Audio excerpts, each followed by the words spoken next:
I'm ready to play with my fun new precon. What do you have? Oh yeah, no worries, I brought my Salmon Proto deck. What did you bring? Oh yeah, I brought Krenko.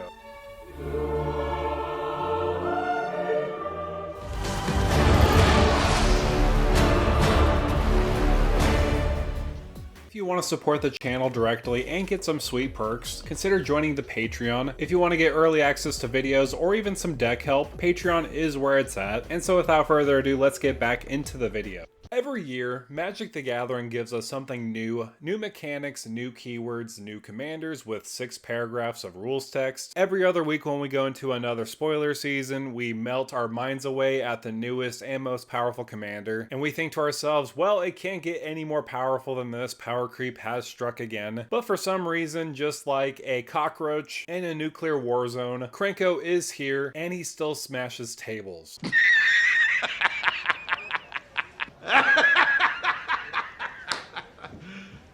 You serious? He is one of the most popular commanders in the entire format and wreaks havoc on many who dare to face him. He is here to commit mathematical war crimes against your opponents and makes doubling season look silly. He is simple but effective. You tap him, create X11 red goblin creature tokens where X is the number of goblins you control, and you thought rabbits bred rapidly? Wait until you see Krenko fathering nations. Everybody and their mother nowadays requires to have their commander have a value engine stapled to them, some card draw, some ramp, but Krenko says no to all that. I just want to make tokens and more of them. He shows up, taps once, and suddenly you're legally required to report your board state as a small nation. So yeah, in this video today, we're embracing the classic. We're not reinventing Krenko, but we're unleashing him to his fullest potential. This deck doesn't just make goblins and manufactures chaos, it mass produces violence and turns your battlefield into a crowded Walmart on Black Friday. And if you want to give that extra pimp factor to your Krenko commander deck, I have the product for you. Baron of Dice has recently sent me some amazing product with Ron Spencer art on it with a goblin horde, and I realized that this is upside down. Again, this is truly incredible. I love how sturdy the deck box is, so when you're throwing it at somebody for taking the Lord Krenko's name in vain, you don't have to worry about your cards slipping out of the way too. So there is a deck box for this, but there is also a playmat to show it in full glory. I love the art style of this. Ron Spencer really knocked it out of the park. You could get this at Baron of Dice. Also with this playmat, it does come with its very own durable tube. You don't have to worry about buying a separate tube for this, and that's what I really hate about most products. You have to buy something separate, but this comes together and I couldn't be any more thrilled about it. So of course there's the deck box, and then there is the playmat. There's a lot of accessories for you if you're a goblin lover. Hopefully not to that extreme, but anyways, let's get back into the video. So what makes a Krenko deck truly shine? It's the fact that you will bathe in the blood of your enemies.